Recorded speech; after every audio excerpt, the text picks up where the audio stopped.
Okay. Yes, my man. Best thing to do. These guys have no powers of detainment. Just walk into your building. Nobody said anything about detaining. Yeah, of course, of course. No. You're trying to find him for a cigarette, right? Yes. Excellent. Walk into the building. It's not a problem. Yeah. Okay. Just walk in. Perfect. Amazing. Have a good day, my man. There it is.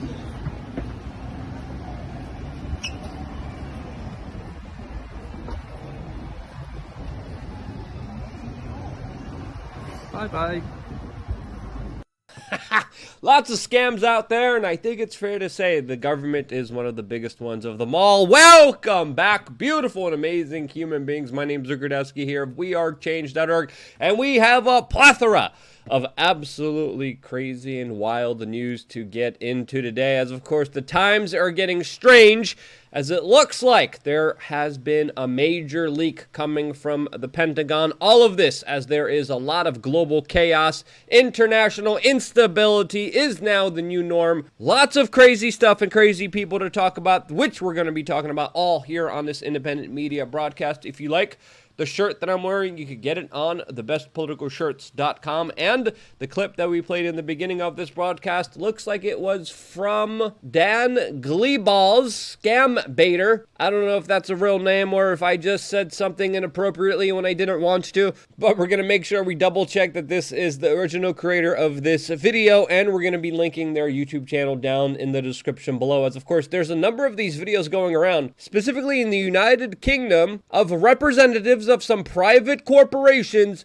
finding and stealing money from people, hardworking, honest individuals, for committing horrible offenses of smoking, something that they call in the United Kingdom that I can't say here on this YouTube broadcast, family-friendly show, and exposing how private multinational corporations screw people over and steal their money is something that, of course, I could get fully behind. In related international businessmen screwing you over, there's a billionaire that's financing a lot of district attorney races all throughout the United States. He's been doing it for a very long time, and the result of that is a lot of chaos, specifically in major Democratic cities that have overwhelmingly appointed and voted for these district attorneys that were financed by this billionaire. And the result of that is just absolute chaos on the streets. As story after story, we hear of horrible individuals doing really bad things to innocent, law-abiding, honest, hardworking individuals. And because of these woke district attorneys and prosecutors, they're essentially not only allowed, but incentivized to do it with barely any repercussions for their horrible crimes. The latest high-profile incident that happened in San Francisco happened where a major tech executive and the founder of Cash App, Bob Lee, was viciously attacked in the middle of the night and then lost his life at the age of 43 after complaining openly about the rise in crime in San Francisco, relocating to Miami, Florida, and then on a trip, visiting his friends, was viciously attacked and then lost his life. This, as the San Francisco police commissioner just came out specifically talking about this very high-profile incident, saying, quote, "We don't know all the facts here," as if trying to implicate the victim here somehow, and trying to obfuscate the huge amounts of growing crime in the city that, of course, has been going unpunished. And he's using this incident to talk about how the, quote, "preconceived narrative is being used to advance the political agenda." Meanwhile, clearly what's happening in San Francisco is political. The district attorneys, the law enforcement there, the court systems have been bought off by individuals, families, representatives, and organizations that are very close to lots of people who hold a lot of power in our society. This as this billionaire that, by the way, YouTube auto detects if his name's being said on a YouTube video and then automatically downranks it, because criticism of this individual is not allowed here on this platform. This tortoise-looking like individual, who of course has extensive ties to the White House, to Joe Biden, and many Democrats that are in political office, as he is one of the major financiers of not only Democratic politicians, but a large portion of the woke ideology that is tearing this nation apart. A lot of the divide and conquer agenda, a lot of the criminality, a lot of the excusing of horrible actions, and the tough prosecution of his political opponents, I think it's fair to say, has been directly bankrolled by this man that spends an average of $1 million on district attorneys like Alvin Bragg's through his nonprofit organizations that literally overwatch a city that is becoming more and more violent, dismissing many felonies, and making them up when it comes to the main political opposition party in the United States. All of this as individuals who defend themselves first are charged with very heavy-handed charges that are usually only dropped if there is enough public outcry. And there have been multiple incidences where there has been a lot of public outcry against individuals clearly defending themselves that finally had their charges dropped. Why were they charged in the first place is a question that a lot of people should be asking themselves, as in Texas, even in Texas, a man who defended himself against an individual who pointed an AK-47 in his face was just finally pardoned by the governor there after enough of public outcry. And again, why does there need to be so much public outcry here just to get any kind of semblance of reality, of any kind of justice here? Well, I think it's fair to say we are ever so living in an unjust system that is ripe for the abuse of power and just does whatever the hell they want. As pointed out by political commentary Glenn Greenwald, that described how the Biden administration has been ignoring court rulings that they don't like, has been censoring their political opponents, working with the U.S. Secretary of State and big tech in collusion with each other, imprisoning political leaders, bankrupting main opposition media outlets, while at the same time saying that they're, quote, fighting fascism. Definitely very clear there. All of this as the governments are becoming more and more abusive of its citizenry, where even in the European Union now, if you use a cash payment of over 1,000 euros, this will lead you to potential penalties, fines, and trouble with the central authorities there in that country. Here, listen to this Bilderberg member and Central Bank European president describe it herself. The problem is they don't want to be controlled. They don't want to... Yeah, but you know what? Now we have in Europe this threshold. Above 1,000 euros, you cannot pay cash. If you do, you are on the grey market. You take your risk. You get caught, you are fined, or you go in jail. And yeah, I think it's fair to call out this trend with the governments becoming more and more controlling and abusive of its citizenry that absolutely needs to be called out and stopped immediately. Would you justify your girlfriend or your boyfriend literally telling you how much money you can and cannot spend because they want to watch and track everything that you're doing? This, as of course many people are already in an abusive relationship with our government, but they haven't realized it yet. And yes, they're going through every single message in your phone. And doing a lot more than that. And that's why with so much big tech censorship, why I have started thebestpoliticalshirts.com, where you could get amazing shirts like the one that I'm wearing right now that says I identify as a conspiracy theorist. My pronouns are told you so. That shirt and many other incredible, amazing shirts are available to you right now on thebestpoliticalshirts.com. We, of course, launched a new Thug Life Tupac Donald Trump t-shirt that I was inspired by. We also have, of course, a mock-up of a potential mugshot that never happened. And whatever displeasure you have with central authoritarianism, multinational corporations, the banking class, you could probably just search it right here in the search engine, and you could probably find the shirt to describe your discontent. This banker one, it's one of my favorite too. It describes a banker as a, quote, ruthless scumbag who will eat your lunch and then charge you for it. This is a great shirt to wear to your local big bank branch, especially if you're moving your money to a local credit union. And yeah, check out the website. We usually release a shirt or two or three within a week. We just released a new one we can't show you here on this broadcast.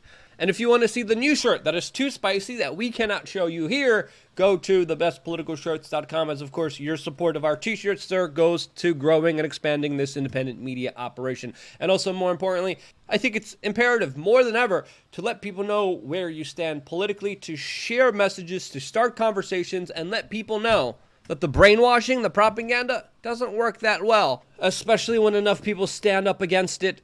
And what better way to do that than actively wear your message outside for the general public to see? So yeah, even if you're bored, just check out the shirt store, especially if you want to have some goofs and laughs at some really honest, straightforward political expression.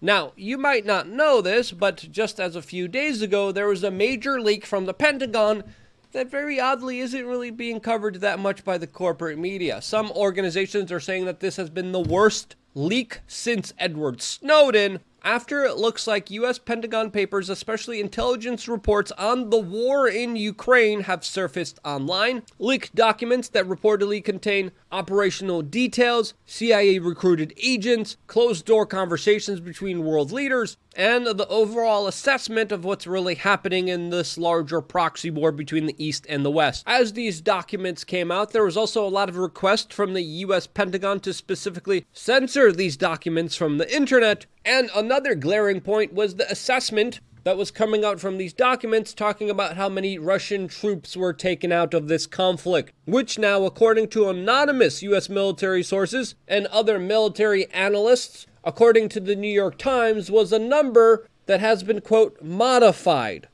Yes, you heard that correctly. The New York Times is running with claims based off anonymous sources, saying that the documents that were released were somehow modified and definitely overstated American estimates of Ukrainian soldiers lost and, quote, underestimated the amount of Russian troops that were lost here. As, of course, the corporate media's numbers of this have been publicly criticized, according to many military analysts, highly manipulated. These documents do show more of a fair assessment here that does make more rational sense than, again, what the corporate media was running with.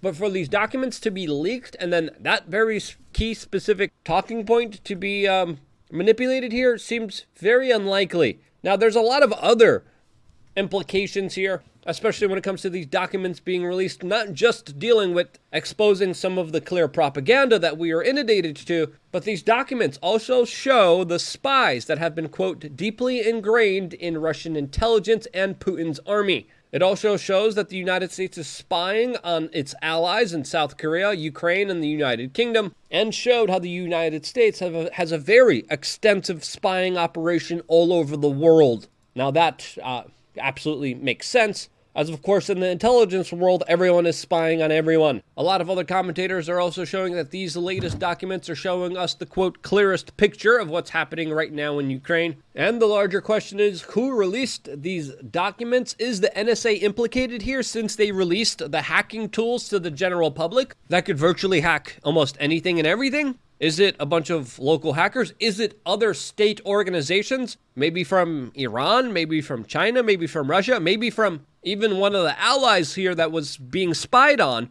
Could it have been South Korea? Could it have been France? Who knows? But the timing of these leaks is very interesting, as the war in Ukraine has reached a major stalemate, as everyone awaits a clear major offensive by the Ukrainians very soon. All of this, as this document suggests, that the United States knew more of Putin's war operations than the Ukrainians did, allegedly. Other people are saying that this document release will definitely help Russia, as it's revealing how the United States is exactly spying on them. U.S. government officials have also come out and said that it is impossible to trace who leaked these documents, but it looks like they're also legitimizing them by officially recognizing them as leaked documents. All of this, as readers of the New York Times on this story are calling out the need to prosecute the person who leaked these documents, as Glenn Greenwald also wrote that if Daniel Ellsberg leaked the Pentagon Papers today, the only outlet that would cover it in its substance would be Fox and independent media.